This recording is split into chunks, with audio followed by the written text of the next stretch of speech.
El taller Los cables que nos unen fue una iniciativa conjunta de la Universidad Autónoma Metropolitana de México y la Universidad Nacional de Colombia.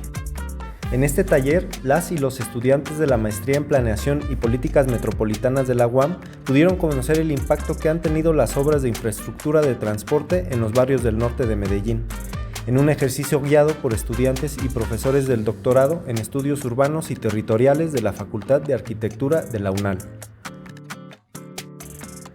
El área metropolitana de La Urrá se extiende sobre 10 municipios a lo largo del río Medellín. Consta de 4 millones de habitantes y cuenta con una importante red de transporte público. Además de las 2 líneas de metro construidas a mediados de los años 90 y del tranvía inaugurado en 2015, la ciudad se ha vuelto famosa por sus 6 líneas de teleférico, construidas entre 2004 y 2021 para mejorar la movilidad en los barrios populares de las laderas del valle. Este video recupera imágenes y testimonios de la visita, comenzando por el recorrido de la línea J del Metrocable, comentado por el profesor anfitrión Luis Fernando González. Toda ya había sido desalojada y se volvió a ocupar. Toda la que está ahí, la zona de Vallejuelo, esto es del Pesebre o la Herrera, zonas de invasión. Si usted ve, mire la precariedad material, están cambiando, mire, de bolsas, ahí están haciendo columnas, vigas, pero no, mira que ahí están cambiando, haciendo reposición ya de la materialidad de madera que estaba aquí. A usted la ve ahora así pequeña, pero cuando llueve mucho viene torrencial. En la estación terminal de La Aurora conocimos un conjunto de vivienda social vertical y pudimos apreciar el paisaje de Medellín. Las casitas de ladrillo rojo y el mar de edificios modernos fue plasmado en la obra mural de Freddy Serna, quien ha intervenido en diversas instalaciones del Metrocable y a quien conoceríamos un par de días más tarde. El 7 de noviembre nos dirigimos a la ladera nororiental. La línea K fue la primera del sistema Metrocable y como cada año se encontraba en mantenimiento, por lo que el recorrido se hizo a pie. En la parroquia de Santo Domingo Sabio, el líder comunitario Olafo nos habló acerca de la violencia que se ha vivido en estos barrios desde los años 80. Subrayó la influencia de la teología de la liberación y destacó la importancia de la figura del padre Jorge Galeano. Él fue asesinado en una finca degollado aquí en mismo Medellín. Él fue el que diseñó la construcción de la iglesia mediante un ejercicio que llama convite. Poder concebir la unión entre comunidad e iglesia. El mural que nos mostró incluía los nombres de centenares de personas que fueron víctimas de la guerra contra el narco, de las guerrillas, del paramilitarismo y de la violencia callejera.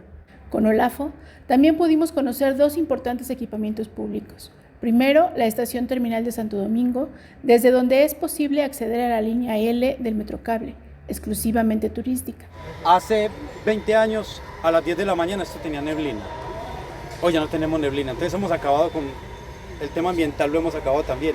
El tema de la fauna también se desterró el tema de la fauna con el tema de biblioteca. Nos dirigimos entonces a ver las interminables obras de la Biblioteca España, cuya realización implicó el desalojo de más de 100 familias. El alcalde no quería entregar más recursos para estas familias, entonces tocó encadenarnos.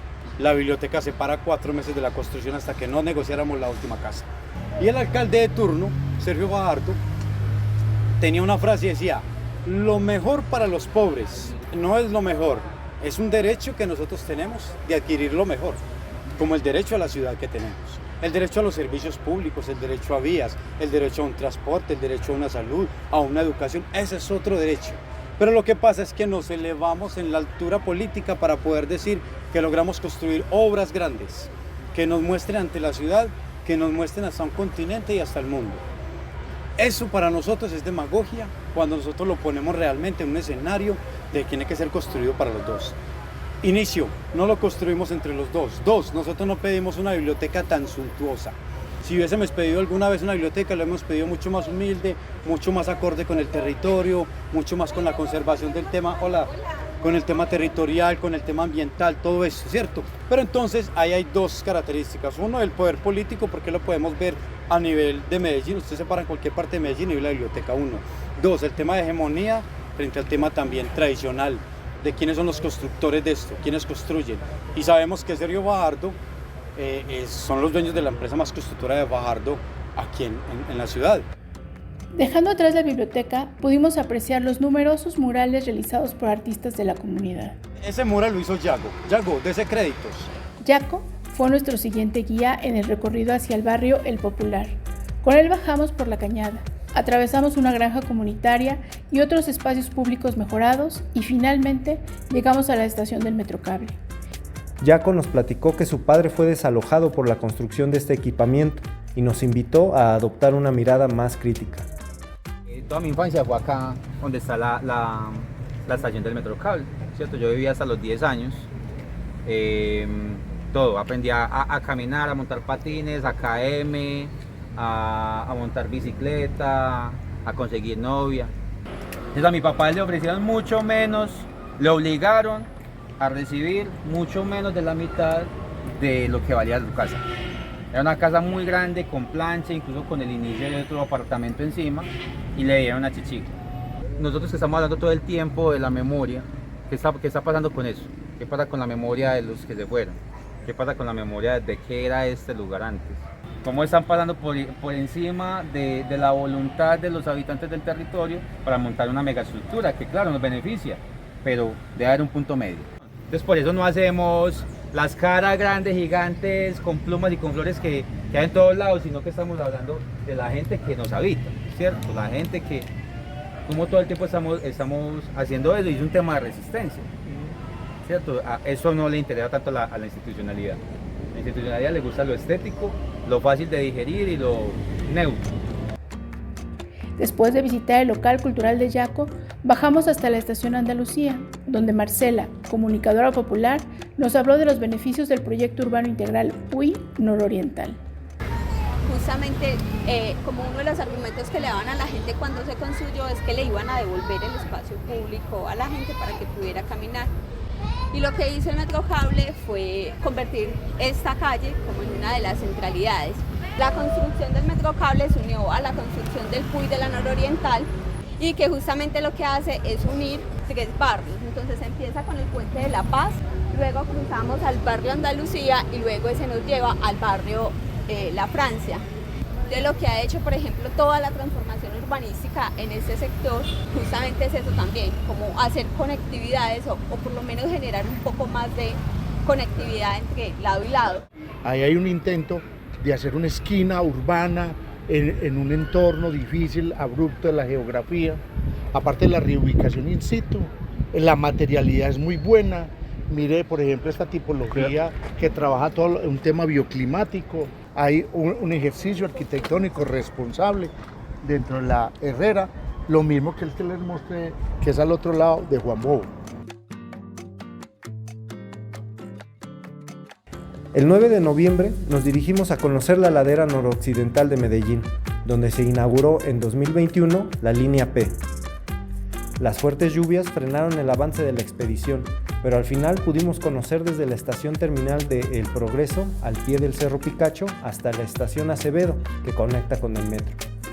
Hamilton Suárez fue el encargado de exponer la historia de la zona, en la cual también se aplicó la receta Biblioteca Metrocable Unidades de Vida Articulada. Inicialmente estos barrios, por lo menos aquí en el 12 de octubre, se pensó en unos barrios para obreros, para trabajadores de la entonces industria antioqueña. El barrio fue construido así por etapas, por eso desde el otro lado acá se ven, digamos, como una disposición de manzanas más organizadas, más reticulares, ¿cierto? Salvo en la parte alta donde ya se dieron procesos de invasión. Entonces, como pueden ver, estamos en la zona media de la comuna 6-12 de octubre, finalizando la calle. Hay un hospital, ¿cierto?, que nosotros llamamos centro de salud. Más acá está la iglesia. Los sacerdotes carmelitas que durante 40 años estuvieron allí, pues pertenecieron a la teología de la liberación, ¿cierto? Detrás del centro de salud está el colegio, se encuentran unas piscinas públicas también, está la estación de bomberos, está la inspección de policía, se encuentra lo que nosotros llamamos un telecentro, es decir, un local donde se encuentran servicios públicos de acceso a internet. Y detrás de la estación del Metrocable está la unidad de vida articulada El Encanto, que es también un equipamiento público que incorpora esos tanques de agua que todavía están en funcionamiento, pero que otrora estaban prohibido, digamos, su acceso por cuestiones de seguridad y etcétera. ¿Qué falta aquí? Faltan muchas cosas. La gente dice, por ejemplo, que falta un banco. El barrio 12 de octubre comenzó a convertirse en un centro urbano en 2013, con la construcción del Parque Biblioteca Gabriel García Márquez. Este equipamiento cuenta con un museo comunitario donde se recopila la información patrimonial de todo el sector. Fue desde este lugar donde se planeó la obra mural de Freddy Serna, que fue inaugurada en 2021, a la par de la línea P del Metrocable. Para este proyecto entonces trabajamos con algunos artistas de la Universidad Nacional, pero fue un proceso más o menos de un año, porque empezamos primero un poco en la alianza con la alcaldía, con la biblioteca, que ya ahora la vamos a ver, la Biblioteca Gabriel García Márquez, y convocamos un grupo de 20 mujeres cuidadoras. Un poco las historias que aquí contamos son reales. Pues ella es María y Janet es una cuidadora de 24 horas de tiempo completo porque su hija Sofía, de 10 años, es autista de nivel 3 y ella todo el tiempo tiene que estar con ella. Fue difícil tratar de decidir cómo representábamos esta imagen sin ser más allá de lo narrativo, y un poco aquí lo logramos un poco con las manos de ellas dos. Fue difícil tomar la decisión de por qué esa abuela está allá, no es cualquier abuela, esa es doña Altagracia. Cumplió 101 años el día que inauguraron esta estación y siempre que veníamos al frente del taller, ella estaba ahí sentada en su antejardín. Eso es una escena real. Esa es la Wonder Mama y sus dos hijas. Y lo que ven a los alrededores, que serán los planetas que han conquistado esas dos superhéroes, son las placas de las casas que aquí había. Eso es gracias a Hamilton y a Joana, que junto con el proyecto de investigación de la profesora Lidia de lo Nacional hicieron un seguimiento de todo este despojo, o cómo es que la palabrita va mejor, expolio. Hamilton nos contó que 75 familias fueron desalojadas para la construcción de esta estación de Metrocable, lo que significó la destrucción de lo que él llama el bosque barrial. Aquí es muy común encontrar que en los primeros pisos viven los abuelos, en los segundos pisos viven los padres y en los terceros pisos viven los hermanos de los padres o los hijos de los padres, ¿cierto? Constituyendo como una especie de pueblo en vertical, un árbol familiar, un árbol genealógico que a medida que crece en altura profundiza sus raíces, profundiza su arraigo. El mensaje de nuestros anfitriones fue claro: los proyectos de transporte por cable traen grandes beneficios, pero también afectan la dinámica urbana de los barrios populares. En el peor de los casos, implican desalojos, aunque si son bien planeados, estos proyectos pueden reforzar la identidad y la centralidad de ciertas áreas. Algo que aprendimos en esta visita a Medellín fue que el destino de las obras públicas más innovadoras es hasta cierto punto insondeable. Nunca se sabe de antemano cuál será el uso que le dará la población, ni cómo reaccionarán los propietarios de los terrenos cercanos. El último día tuvimos la oportunidad de visitar la Comuna 13. Este barrio se volvió famoso tras la implementación de unas escaleras eléctricas, cuyo objetivo era facilitar la movilidad de los habitantes. Hoy las escaleras mueven a miles de turistas de todo el mundo, atraídos por la narcocultura y por el mito de Pablo Escobar. Antes de subir a la parte alta de la comuna, visitamos el cementerio La América, donde descansan cientos de víctimas de la violencia interna. Allí, Hamilton nos ofreció una explicación acerca de la tristemente célebre Operación Orión, conducida por el ejército en 2002. La Operación Orión, una operación militar a gran escala, ¿cierto? Con el argumento de sacar a la guerrilla del barrio, ¿cierto? De todo este sector, pero realmente pues ya se sabe con el tiempo que fue una estrategia paramilitar, precisamente de copamiento del barrio y de la comuna y de establecimiento de esas estructuras en el poder. Con esta información nos adentramos a la Comuna 13 en compañía de una guía local, quien retomó el relato de la Operación Orión. 2 helicópteros, 2 tanquetas, 1.500 personas de las fuerzas especiales, policía y ejército. La orden del Estado colombiano era exterminar Comuna 13 porque para nosotros éramos producto y semilla de la guerrilla. Es sorprendente cómo una obra de transporte público detonó la turistificación de la marginalidad urbana. Nuestra guía asegura que algunos vecinos como ella han sabido sacar provecho del boom económico, pero también reconoce que el bullicio permanente afecta la tranquilidad del vecindario y que han proliferado los giros negros, en particular la prostitución y la venta de alcohol y drogas.